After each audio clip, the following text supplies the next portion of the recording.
So, welcome everyone. And I'm delighted today to be talking to Marisa Mohrer about her new book. It isn't even out yet, but I was able to print the cover, Songs of Awakening. So we're going to be talking with Marisa about her book, about her process of awakening. And it's just such a delight to have you here, Marisa, and to be doing this after 6 years in the works of your book and witnessing you in this process. So just a little background then about Marisa. I'm going to read it to make sure that I get everything and don't miss anything. So Marisa is a licensed clinical social worker and an EMDR certified therapist in private practice in Portland, Maine. She specializes in half-day therapy retreats for the healing of complex PTSD. Marisa enjoys working with meditation practitioners who are seeking to heal past trauma. And we also invite you to watch a conversation that Marisa and I recorded last year about her work as a trauma therapist. And in particular, it's about the intersection of trauma therapy and meditation. And we had a long conversation before we started recording this about how excited we're going to be when the day comes that Marisa can do this on Zoom all over the country, other than just, where she's licensed. But we have had a few people come to her from my retreats and teaching, and it's just so exciting to be able to combine what you're doing with the trauma therapy and the process of awakening. So I'm really looking forward to the day when that can be more seamless. But Marisa is an affiliated professional of Luminous Mind Sangha, which is my nonprofit church. And you can see more about her on our website as well. So welcome, Marisa. Yeah. Tina, thank you so much for this opportunity. Really, it feels just incredibly moving to be here with you, to be sharing about the book, which was such a collaborative venture, really, over the past 6 years. So you were really an integral part of that process, and here we are, being able Yeah. to really talk about it. So yeah, grateful to be here. Yeah. I also want to just acknowledge that this book was a collaborative venture with my mother, Christina Gibish, and it features her photography. So part of the process has been combining my poems with her photographs. And it's published by Shanti Arts Publishing, and it is out now. And it is my hope that it offers inspiration to people who are curious about meditation, who are on the path of awakening, and also that it's really accessible to everyone, that it can offer guidance in helping people really connect and contact their deeper nature. Um, Yeah, it was so. Oh, I'm sorry, I'm interrupting. Go yeah, ahead.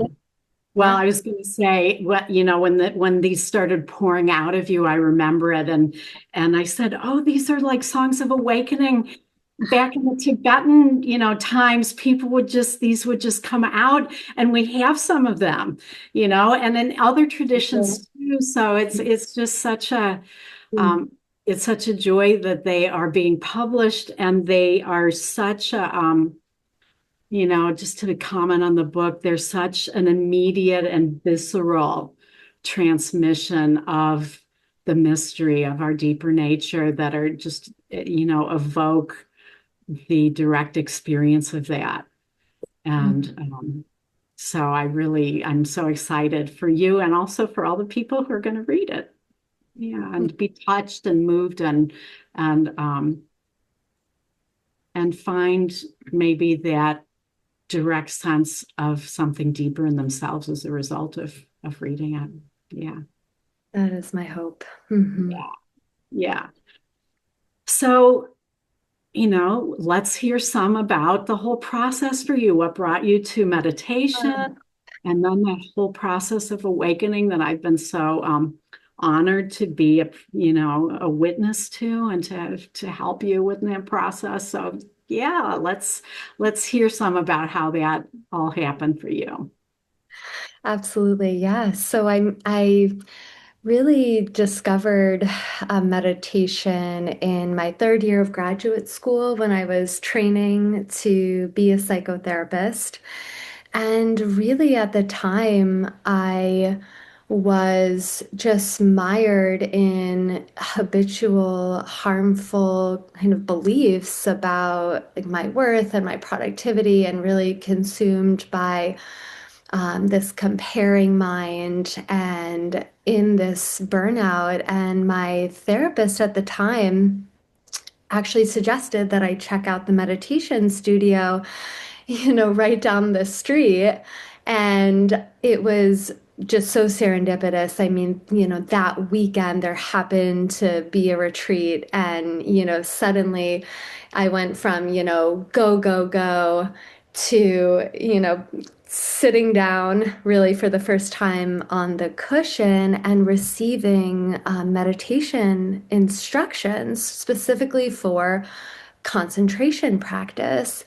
And even in that first weekend retreat, which I just remember so vividly, like I could really sense something shift, like a new way of being was starting to emerge, because it was such a contrast from this, go, go, go mentality, to be able to really sit and to go inward.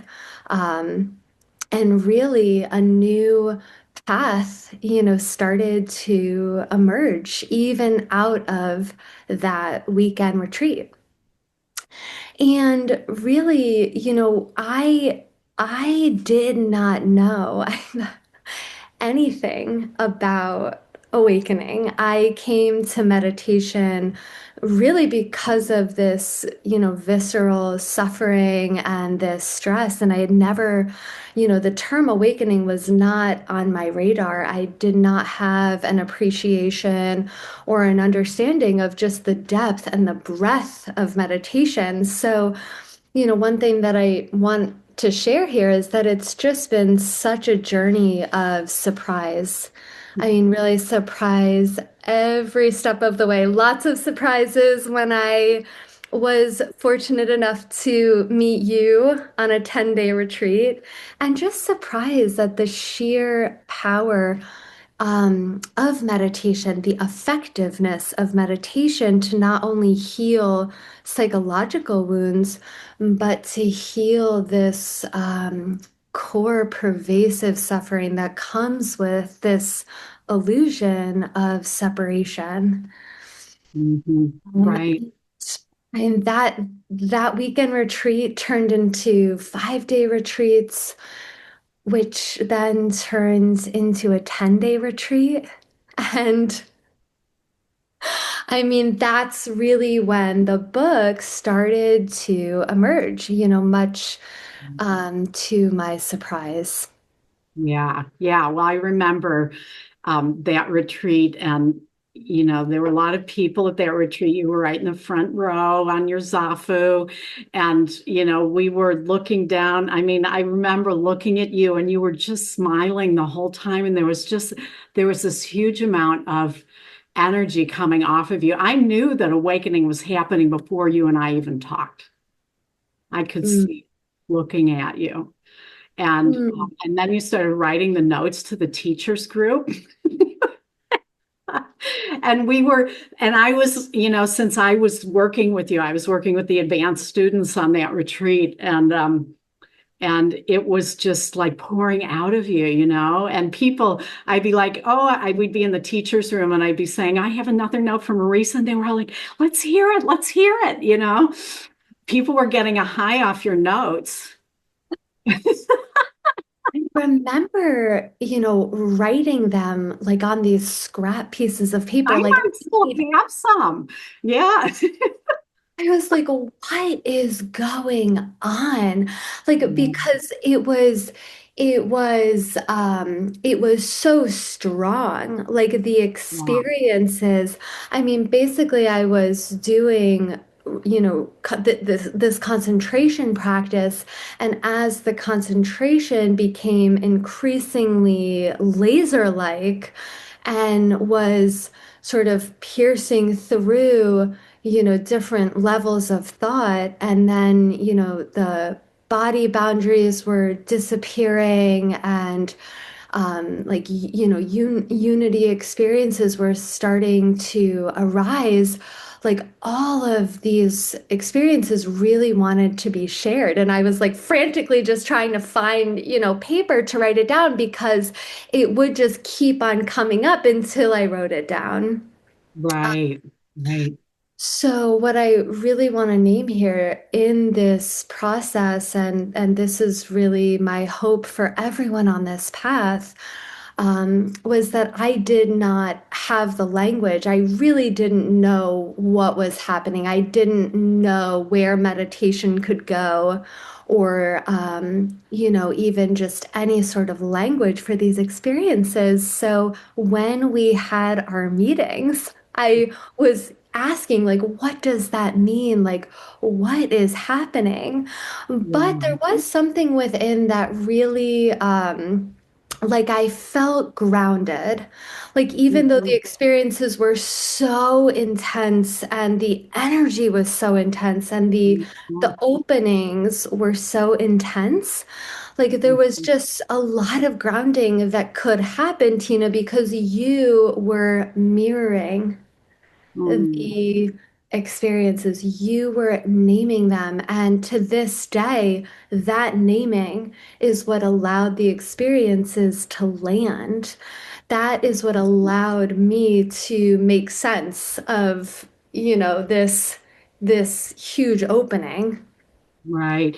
Yeah, so many people come to the path just like what you said. Most people come because they're suffering or they want to have less stress, whatever, and they come to the path for that reason. And most of the time teachers aren't talking about awakening because they're giving simple meditation instructions, and that isn't really the focus of what they're doing. So a lot of people don't know about awakening. I mean, I'm one of the, there are other teachers, of course, who talk about it, but for me, that was always my aspiration as a teacher, was to help people who were, who felt that call within their deeper self, or for whom it was already happening, to be Mhm. able to support and help people to on that path, um, and to really have it land. So, I mean, I've met people, like you said, who didn't have the understanding or didn't have that acknowledgement, and it can't land without there being that sense of, uh, first of all, the person understanding what's happening, and then somebody who actually knows from their own experience. Where, like, I remember we would just look at each other and I could see it in your eyes, and we would just sit and not even talk, and we would just laugh or I cry know. for 5 minutes, because we didn't need to say anything. We would just, we knew that the other knew, you know and that's the kind of thing that really lets it land, because it's not known in society. I mean, this isn't something you are going to get any kind of real support for outside of the spiritual community. And even there are so many very, capable teachers, but they may not have experienced awakening. So Mhm. even within the spiritual community, there's sort of a subset where, um, that can be really, landed. So, and clearly the universe set that up, because, that was a retreat I wasn't even sure if I was going to do at one point. So,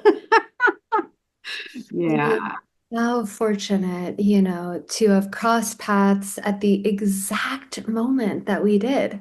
I mean, right. that, right, Yeah. exactly as you're describing, it was that attunement that you offered, because the energy was the energy was so like vivid and so intense, and I just needed some, like, also like a level of containment. Right, Because right. languaging gave it like a container to land and to settle Yeah. into my nervous system. And Tina, you really encouraged me Yeah. to let it land. I mean, I remember even just like after one of our meetings, going outside and just like lying down under a tree. I mean, we were in beautiful, Colorado and beautiful Yeah. landscape and mountains, but even just your encouragement, to really be with it and to let it Yeah. unfold naturally. Right. Yeah, yeah. And I could see that you had the capacity and it was happening. It was, in my view, you came in with this and you were like ready to pop. That's how I see it at least. And for a lot of people, that isn't how it is. But for some other people, there is. I mean, I've had other students who come and they didn't know what was happening. And even for people who know what's happening conceptually, it's important. I mean, when this happens, it isn't conceptual and the concepts can never fully capture it. And at the same time, there's a way that our functionality and the ego self needs to be able to know that they're to understand and to function in the world. There's still Yeah, the whole, if we're not monastics, and even for monastics, it's important, to understand the process that's happening and also to feel like it's going to be safe. exactly. That's the other thing, because Exactly. it is a radical shift in one's reality. Yeah, yeah. So even somebody like yourself, where clearly in my view, there was, you came in with a readiness for that. It can be destabilizing in a way because it's a big change. Yeah. Absolutely. And Yeah. it did feel radical and there was really momentum. So Yeah. even being able to meet with you, several times, right, I think was extremely supportive. Yeah. And it just took on like a life of its own after that retreat. Right. It did. It went on for a Um, long time. And, thank goodness we kept meeting. I was so happy to get to meet your mom and dad on Zoom. And, and also you made some big life changes as a result of that. It really did. You I talked mean, about it a lot. really, really did. It just opened up. I Yeah. mean, it changed the course of, I mean, my life. I mean, it really then Yeah. opened up the possibility of doing longer 6-week retreats. It became Yeah. extremely clear that my path was to be a psychotherapist. Yeah. Uh, and then, I was so fortunate to be able to attend a 6-week retreat before COVID. And that's where the book, really just kept on pouring out. And, just to circle back, I mean, it was so experiential and, language can only point to the experiences. But, again, really my hope is that it will offer, some pointers, for Absolutely. people like anywhere on the path. Yeah, that's right. I mean, It's you've a had, never-ending process. yeah, it's a Oh, process that goes on forever. And like every time reading what you've written, it's different, so, and I know what you've boiled this down from, so this is like highly concentrated perfume, and but yeah, so this poured out during those longer periods that you had to do longer retreats. And then yeah, so do you want to tell us about, anything about the process of writing the book? yeah, and Yeah. absolutely. So, I mean, really, I think also because I, had these retreat containers and I had you as my guide, I mean, it was like a horse like running free. It There was was. like the Yeah. horse was suddenly galloping, and I felt such like a fire to go on longer retreats. Yeah. And my parents, it took some time for them to get used to the idea of me, suddenly being away for 6 weeks, not having a cell phone for 6 weeks. I mean, it was like a huge life adjustment to Yeah. suddenly be on this path. And I am so grateful to this day, that my parents were, really sort of understanding of this process, and they really were supportive of me doing these longer retreats, being Yeah. off the grid in a way. But again, being off the grid and being able to really engage these meditation practices, Right. in a rigorous way is what really supported that integration. And And the it feels, deepening too. Yeah. what Yeah. was that?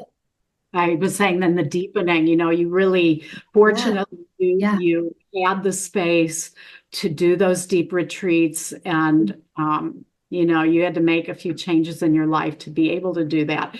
But you did, absolutely. and it allowed for a deepening because, just the 10 days and then like having to go back to life, that Yeah, could have worked too, but for you to be able to really have some continuity there and really let the process work you. exactly. It had its own momentum, and that could come to further fruitions, and also the thinning of the me, what I talk about, the thinning of the me, having both the transformation of the personality material, but also the transcendence, just spend Exactly. so many, many hours and days and weeks steeping Hmm. in all of that. And then in the meantime, these songs of awakening were coming out as that was all happening. Yeah. Yeah. Yeah, and I mean that time period was such a gift. It Yeah. was a gift. And I mean, it happened to be, I had just finished graduate school, right? So I was able to take that time then before starting my job as a therapist. And, suddenly, here we are, fast forward, COVID happens. Yeah. And you were supporting me in this journey of, right, so integrating it in these 6 week retreats and then integrating it in daily life as Right. an intensive family therapist. It was COVID. I was living at home, with my parents. I was working remotely, and you really guided me. Like, I remember trying to integrate the practice when I was working on Zoom, right? Mhm. And you gave me so many like pointers and meditation instructions just for, working with embodiments, right? Right. And that's really your focus, Yeah. That the also embodiment of that awakening. integration of the transcendent that goes beyond, the physical. And then what Exactly. about our work in life off the cushion and then really embodying and living from that? So that was really the second part of your journey was what does this, you've steeped in this, you've really steeped deeply. And now like, okay, What do there I do? yeah, what do I do? I mean, fortunately, I had a kind of work where there was an internal integrity and congruence between what you were doing and your inner process. But still, the functioning.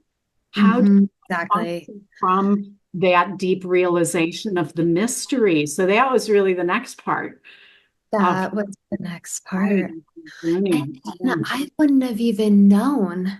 So not only could the awakening land, But as I have come to learn, the work is in after the awakening.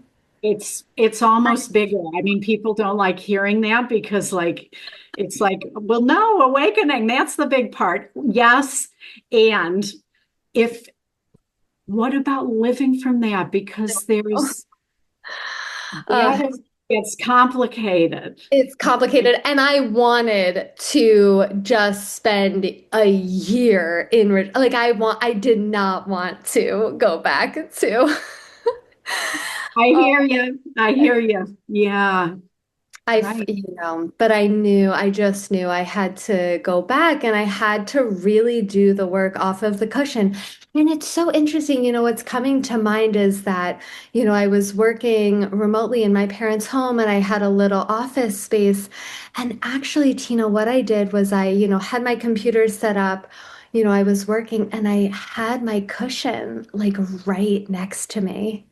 Hmm. And, I remember like really realizing, like, wow, like I need to really firmly commit to a daily practice. Like, it is really difficult in the midst of working to have a daily practice. And I remember just like committing, I was doing, I think, hour-long sits or whatever my schedule could, would allow, but I just remember like really realizing like how important it was to have a really like firm daily practice, like no matter what. And it was really like right, that pillar of commitment that I think like allowed the awakening to further land because Yeah. I even remember sort of trying to test it. Like I remember coming back from one of the retreats, I was like, "Oh, I don't need to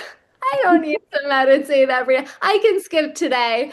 And of course, you get sort of like hit in the face. It's like, oh, right, like I do need to really commit. And a lot of your teachings was around like helping me really commit to that daily practice and even some of the poems about that.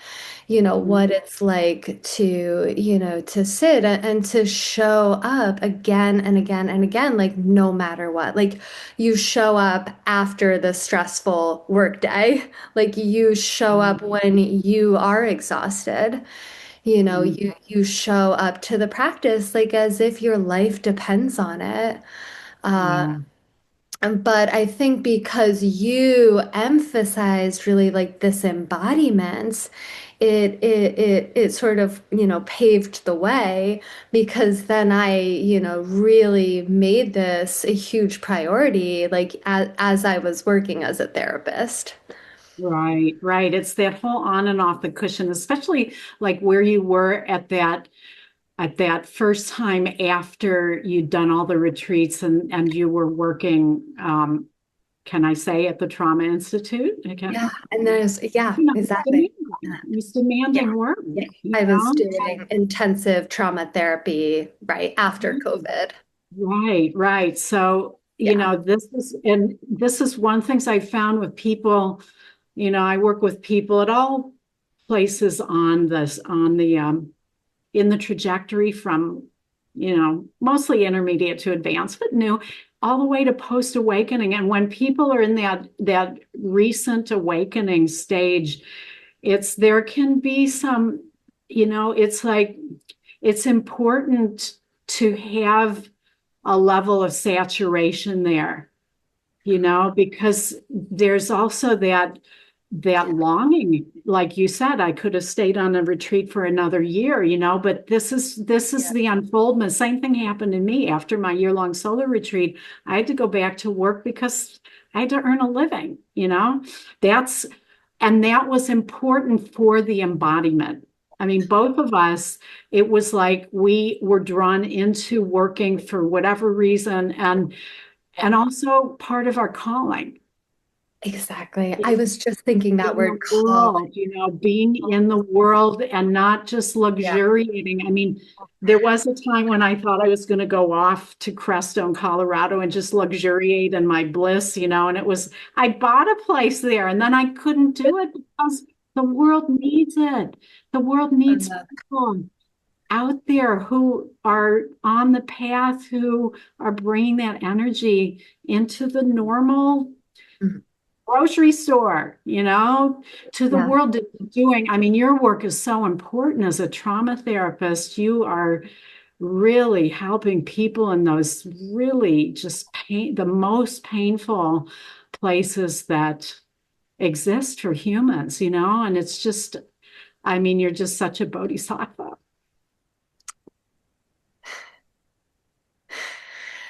I Yeah. really, yeah, no, and I mean, I'm so touched, Tina, because it feels like it's been, I mean, that it has been such an interwoven process here with you guiding me every step of the way in doing that trauma therapy work. Yeah, yeah. Well, it's clear this is your calling. Both your parents are trauma therapists. I mean, you were raised in it from the day one, and they've been great mentors for you in that They have process good also. mentors, yeah. And Yeah. this is, I mean, you're helping people be freed from the deepest places of wounding that people can experience. So I mean, I, and then to have the understanding of non-duality and be functioning from that when you're working with people. I mean, it's really such a profound gift and such a companion to the work I do. So I'm really, excited for when that can be more, you can work with people, hopefully when the certification process allows that across many states in the US. So yeah. But I could not have done it without your guidance, truly. I mean, I just really have to name that. Yeah, because the awakening has become, I mean, such a part of my being and my work and my day to day. And it has been, really the image that comes to mind is like, swimming against a rushing current. I mean, that the territory and, to thin the me as you describe and to go through these periods of transformation and transcendence, I mean, really does require like a level of resolve. I mean, that's Right. really one of the pillars that stands out to me. And then to have a teacher who really knows the whole landscape. Mm. Um, because that is, you get knocked down again and again and again, like even in trying to establish a daily practice. Right. This is the embodiment work. And the cool thing is, like, the way I see it now, I mean, I came to you when I was looking at you sitting there and awakening was happening. So, I didn't know you the pre that, but most people I do, not everyone. I get some people who are in the process like you and some that are sort of after. Um, but the transformation and the transcendence, working both of these together, Yeah. happens all the way along. So if a person, maybe even just starting out on the path or doing their first retreat or whatever, is working on and off the cushion, you work the off the cushion, you've got an extra 15 hours a day. It's not just the meditation, but you need the time on the cushion, especially even Yeah. after awakening. What I'm finding is there is a maximum amount of functioning where Mhm. if people just are functioning too much without that deep dipping in, it becomes, it's not as good. So I know there are traditions out there where they are like, well, you're already awake, just realize it. I don't know. I do believe that, why I meditate? I enjoy it. I enjoy it.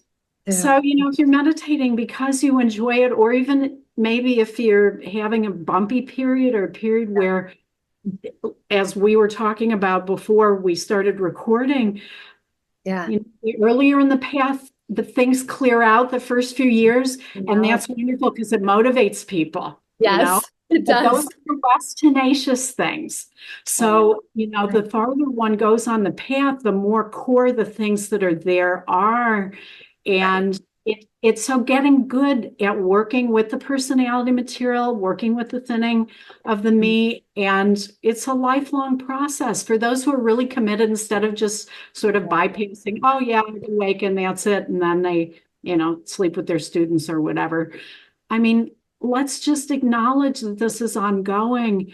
And then it becomes like, even though the painful things are painful, it's an adventure. It is. It Yeah, is. yeah. So It what really what is. is what's that been like for you?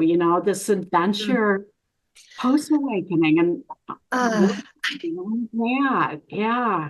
it has been so much fun. I mean, I have to say, I think one of the core components of our meetings has just been like laughter. We do laugh a lot. Yeah, sometimes we cry, but yes, we laugh a Right. lot. And just, it's so like there's just such a realness to this path, right? Because it's really been about, turning toward the suffering and really, contacting this conditioning, right? I mean, we have to contact it and name it and bring it into the light to Mhm. be able to peel those layers back. Mhm. So it's just been like working that personality material and really following the threads and your guidance using the Enneagram and also just really acknowledging that it is a rigorous training has been so helpful. It's like, oh wow, this, and it's gonna, if I don't show up to the cushion, like the universe is gonna, bring me back. Right. So it's been really fun in that sense. And I think a pillar of this process that stands out is actually really this core trust.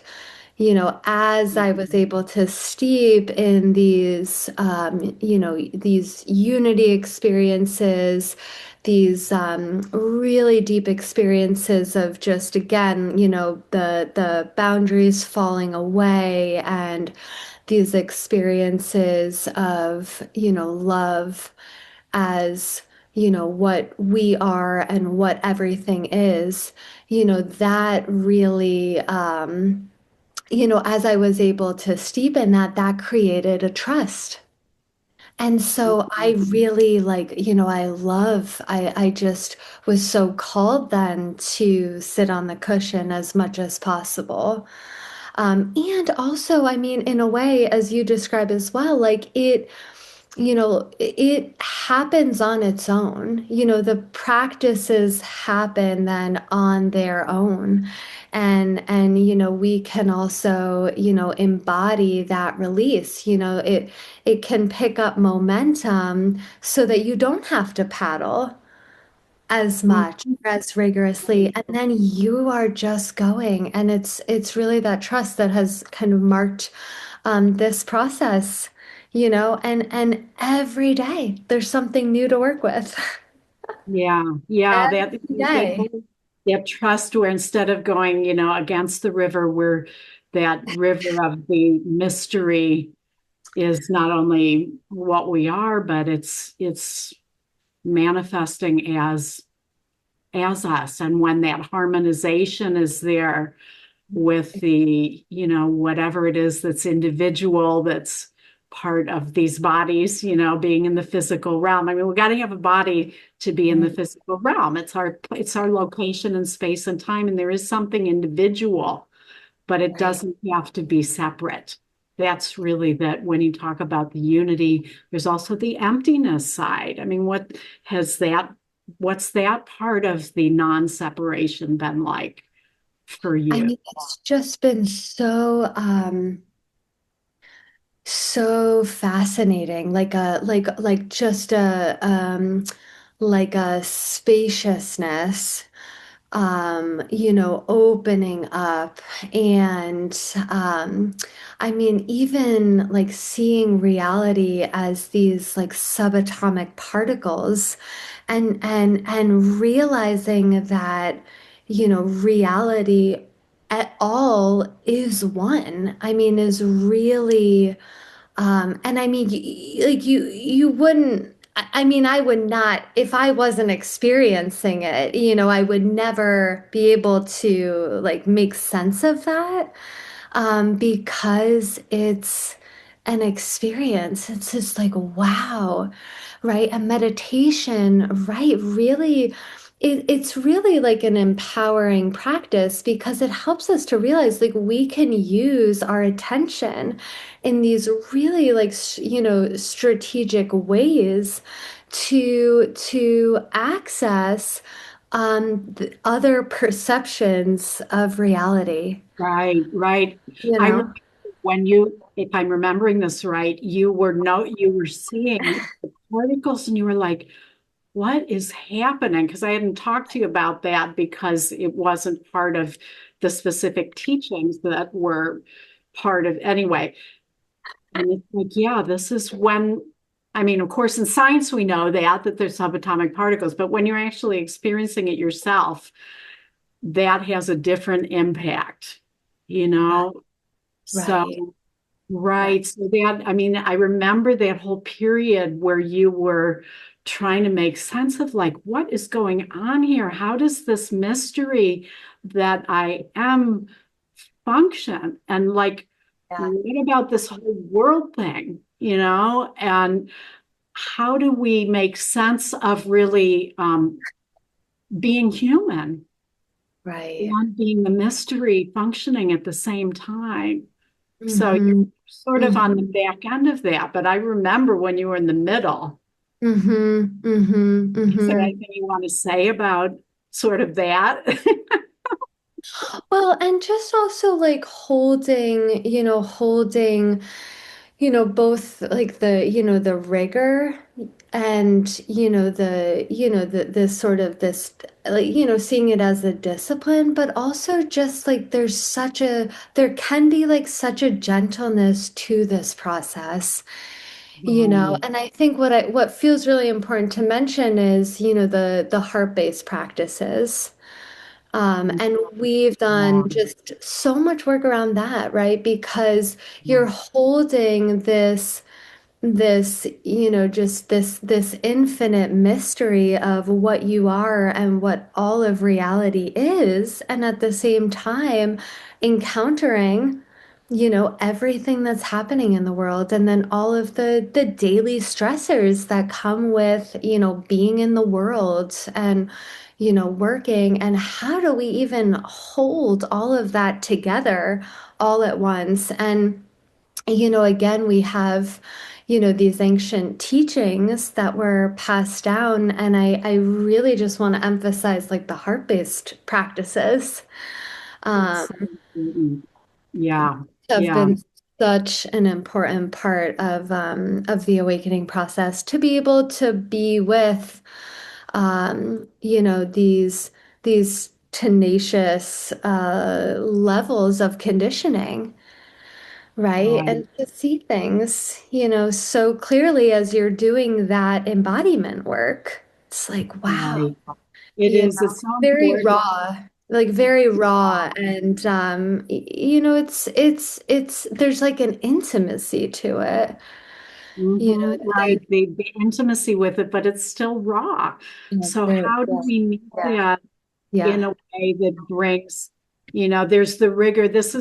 I'm glad you're highlighting this balance because there's like you definitely had the rigor, you had a momentum behind you, but also you have the heart naturally, with this, your aspiration for long ago to be a trauma therapist, to help people who are really experiencing really painful, difficult things, and to be able to sit with them, not only with your expertise with the trauma therapy, but also coming from this ground of the mystery of the Mm, absolute, of other dimensions of non-duality, and having that be um, part of your being, mm, working mm, with people. But that's been a process mm. too, of Yeah, because there's the human part.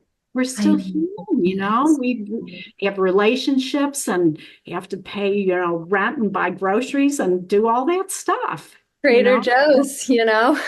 Right. So the love element, one thing I've been really noticing, it's kind of I mean, anyway, there's that mystery of the ultimate void, that we are at the deepest level of the absolute, that we can't really, it is a mystery. Like the more you know it, the more mysterious it is in a way.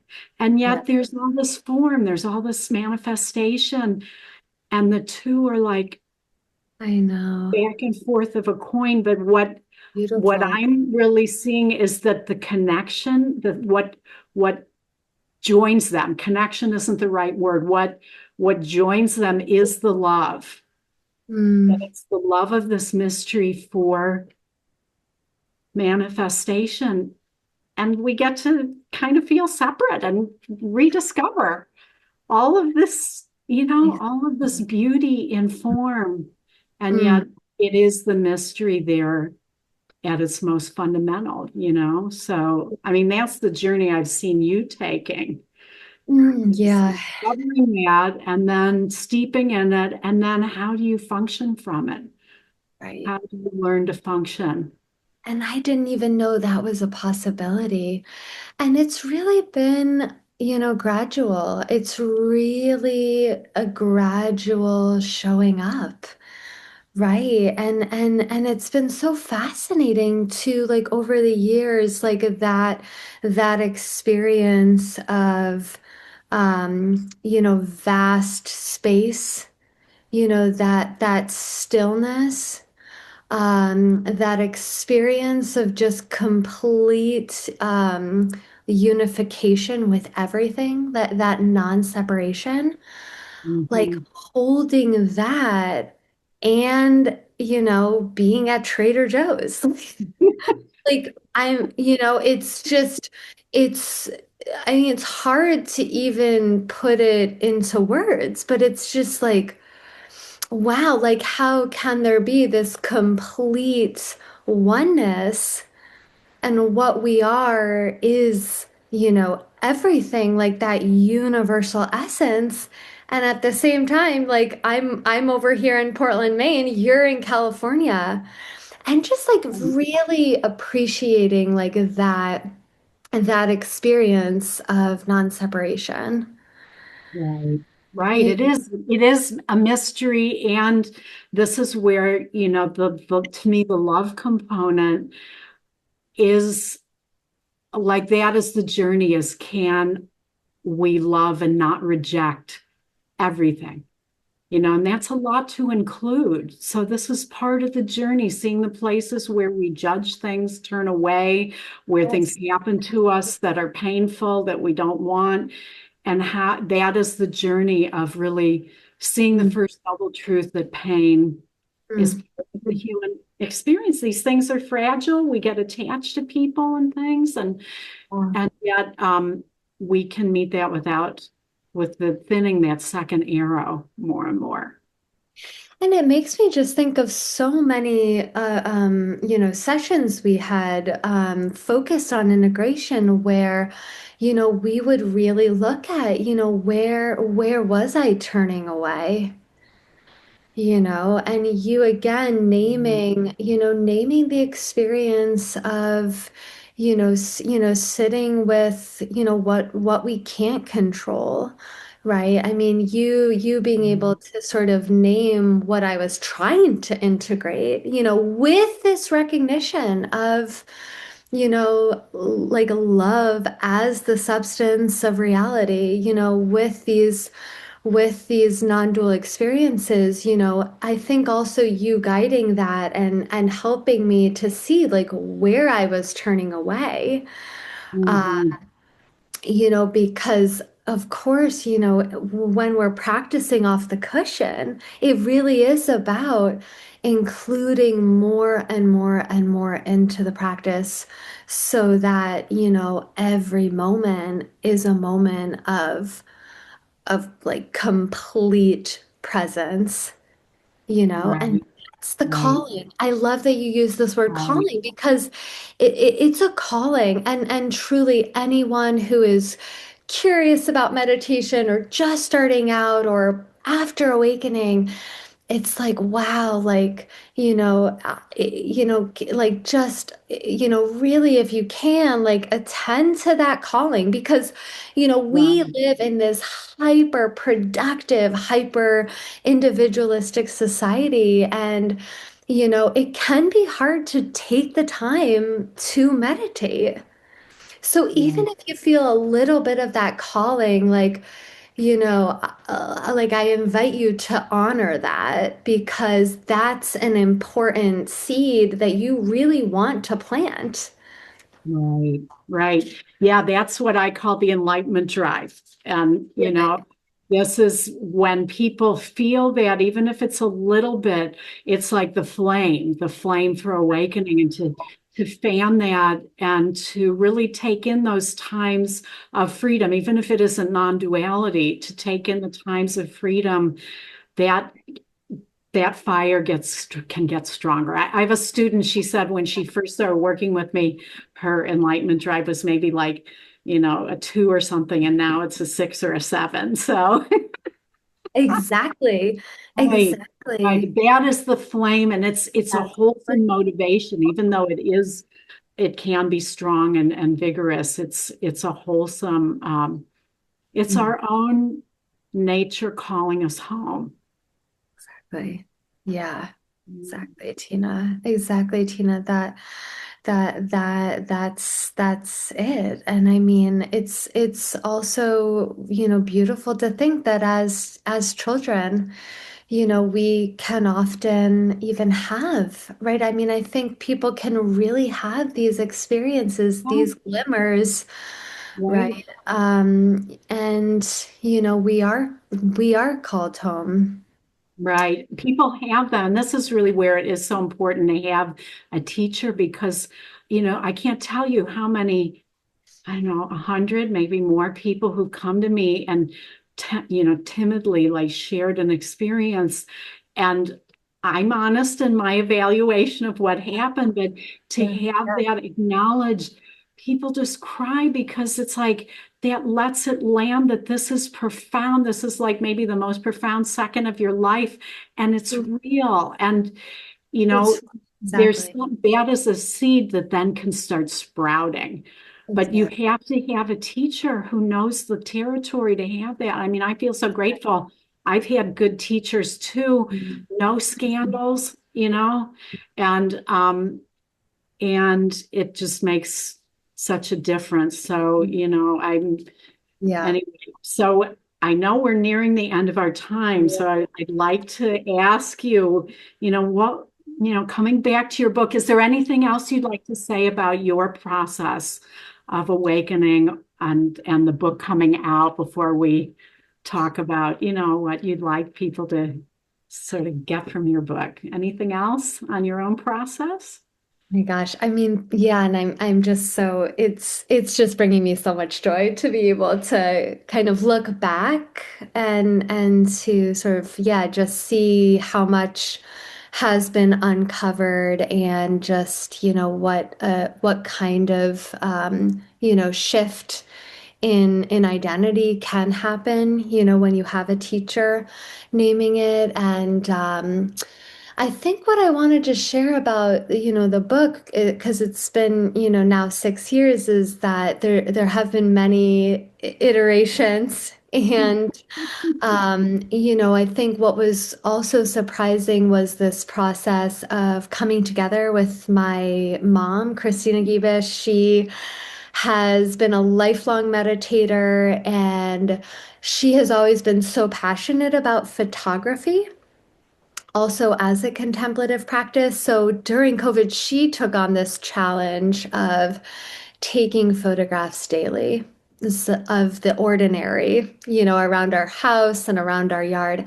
And then, we started sitting down together in the evenings and, taking her photographs and matching them to the poems. And there was just so much joy in that process. It just felt really intuitive and organic. And we would delight when we, found a photo, to match, Mhm. each poem to sort of further express and evoke what it was pointing towards. So I'm also just excited that, the photography is included in the book, and just sort of Amazing.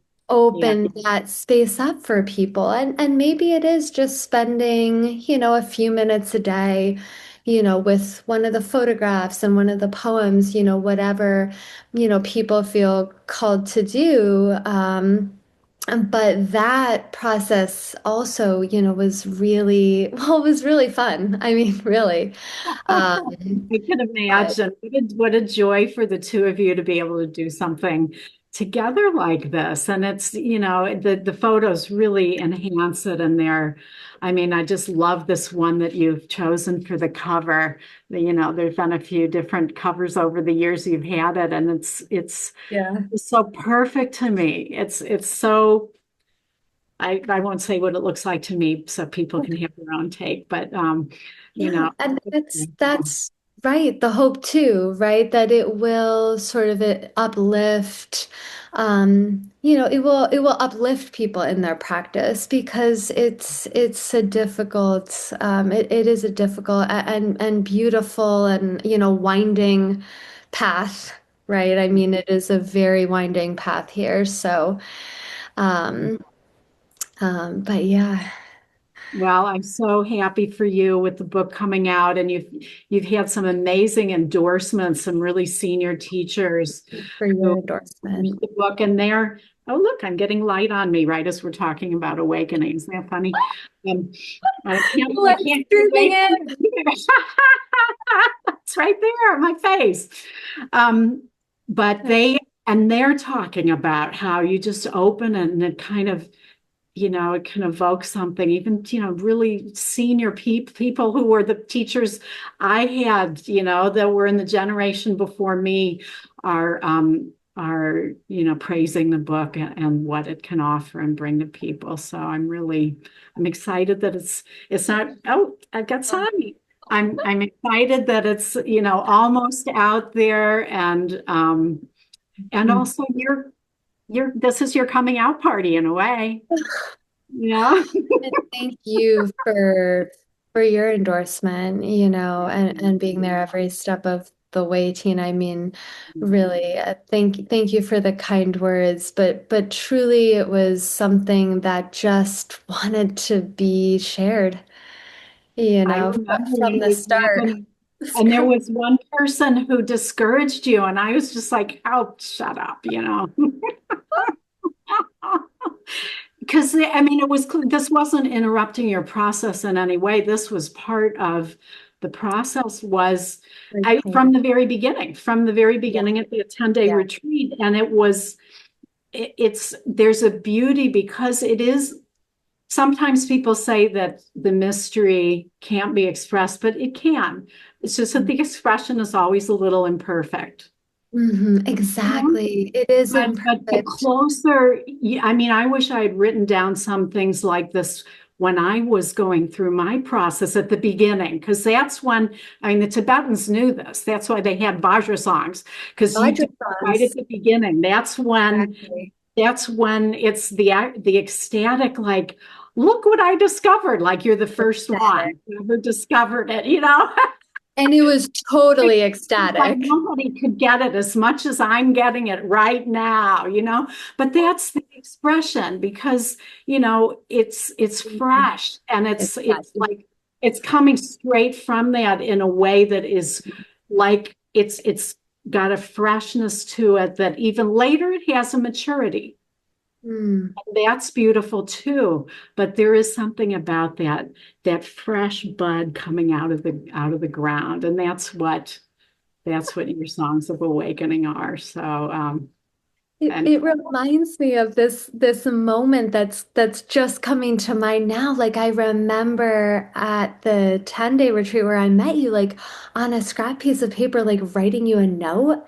And I actually think I signed it like Marisa, like in quotations, because it just oh, felt like it was coming from right, it was in quotations. I mean, now that you're integrated, you can drop the quotations again, or because it's not it's the surface of what we are, and that's important and beautiful and valuable.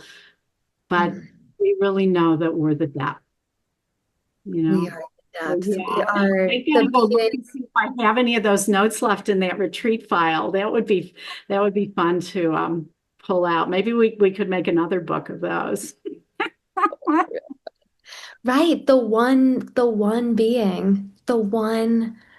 being that manifests as us, right? Exactly. And the awakening process is as you named it, this radical shift in in identity, right? Right. Where we know that we are ultimately that. We're that. We're that. I mean, yes, we're the human part, Right. Yeah. Yeah. right? And that is what spoke these. That's what sang these. That's what is saying things. Right, Yeah. right. Yeah. And So, that's here right now too. and it's here right now. Yeah. Mhm. I think just the last thing I want to say to end is that I want to offer my deepest respect to the Buddha and um, the teachings that I had access to, right? Because the teachings have been really the guiding light. Absolutely, absolutely. Yeah, Right. yeah. So just so much gratitude for the Buddha and for all the thousands, million, ever many Teachers beings who have pass these down in an unbroken lineage. I mean, my teaching authorization from Paok Sayadaw is in an unbroken lineage of humans passing these from how one hand to one remarkable. hand. I mean, Like through how family, through remarkable. pandemics, through wars, through natural disasters that it never got lost. I mean, it is a miracle, yeah, that we are so fortunate to benefit from that. Yeah, And you bring that depth, right? I mean, we can really call on all those who have practiced before us, you know. absolutely. We're in their debt always. And, so I bring that as a teacher and you bring that as a trauma therapist. Hope so. Yeah, I really try to. Mm. Well, thank you, Tina. Yeah, Just you're welcome, Lisa. It's so much so a to delight to be here and to have seen this 6-year journey of yours, both of your songs of awakening, but also your own unfoldment and your, really landing as a highly specialized trauma therapist who can also help everyone, but also help meditators in a way that you can really understand the whole journey and support uh, them. Yeah. I mean, I love what I do. I Yeah. I Yeah. love this path. So yeah, and may it continue. Yeah, may it continue. Maybe once a year we'll do an interview like this and see what Good. happens next time. Okay. Yeah. Well, thank you so much again. Bye.